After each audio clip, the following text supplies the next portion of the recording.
நம்ம டார்கெட் திமுக தான். சீமானை கண்டுக்காதீங்க. தாவேக்க தலைகளுக்கு விஜய் ஸ்ட்ரிக்ட் ஆர்டர். வணக்கம் செய்தி புனல் நேயர்களே. திமுக பாஜகவை விட தமிழக வெற்றி கழகத்தை அதிகமாக விமர்சித்து வருகிறார் நாம் தமிழர் கட்சியின் தலைமை ஒருங்கிணைப்பாளரான சீமான். விஜய் குறித்து தனிப்பட்ட முறையிலும் தாக்குதல் நடத்தி வரும் நிலையில் சீமான் குறித்து பேசவே கூடாது என உறுதியாக இருக்கிறாராம் விஜய்.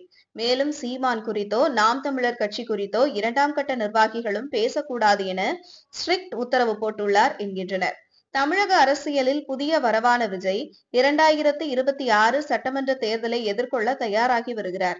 நடிகராக இருந்த போதே விஜய்க்கு அரசியல் ஆசை இருந்தது. அதனால்தான் தனது ரசிகர் மன்றத்தை மக்கள் இயக்கமாக மாற்றியதோடு அதனை அரசியல் கட்சியாகவும் மாற்றியிருக்கிறார். ஒரே ஆண்டில் 2 மாநில மாநாடுகளை நடத்தி இரு பெரும் கட்சிகளையும் திரும்பி பார்க்க வைத்திருக்கிறார். குறிப்பாக மதுரையில் நடைபெற்ற மாநாடு இதுவரை இல்லாத அளவு மிக பிரம்மாண்ட முறையில் அரங்கேறியது. அதிமுக, திமுக போன்ற கட்சிகளே அந்த மாநாட்டை வியந்து பார்த்தன. இது ஒருபுறம் இருக்க, மாநாட்டில் விஜயின் பேச்சு தமிழக அரசியலில் புயலை கிளப்பியது. திமுக, அதிமுக, பாஜக, நாம் தமிழர் என அனைத்து கட்சிகளும் விஜயின் பேச்சு குறித்துதான் ஒரு வாரமாக பேசி வந்தன.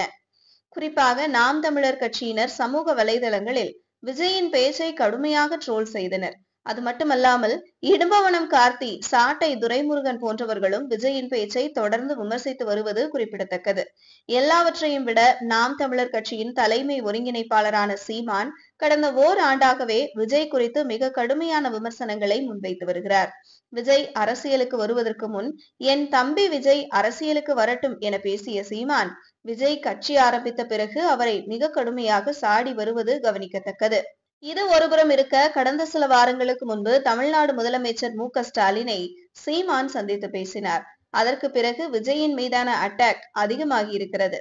மத்தியில் ஆளும் பாஜக, மாநிலத்தில் ஆளும் திமுகவை விட இன்னும் ஒரு தேர்தலை கூட சந்திக்காத விஜயை சீமான் ஏன் இவ்வளவு காட்டமாக விமர்சிக்கிறார் என்ற கேள்வியும் முன்வைக்கப்படுகிறது. அதே நேரத்தில் பெரியார் கொள்கைகளை முன்னெடுத்ததால் விஜயை சீமான் விமர்சிக்கிறார் என்றும் சொல்கின்றனர்.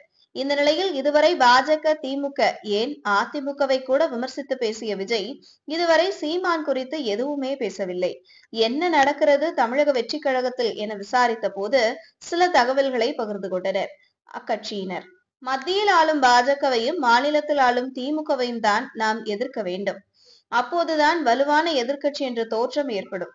ஆண்ட கட்சிகளையும் எதிர்க்கட்சிகளையும் விமர்சிப்பதால் தேவையில்லாமல் எதிரிகள் தான் கிடைப்பார்கள். மற்றபடி அரசியல் ரீதியாக ஒன்றும் கிடைக்கப் போவதில்லை.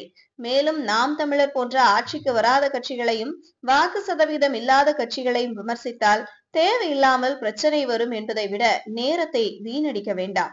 எனவே சீமான் குறித்து நானும் பேச மாட்டேன், கட்சியின் 2வது நிர்வாகிகளும் பேசக்கூடாது என விஜய் உத்தரவு போட்டுள்ளார் என்கின்றனர் தமிழக வெற்றி கழகத்தினர்.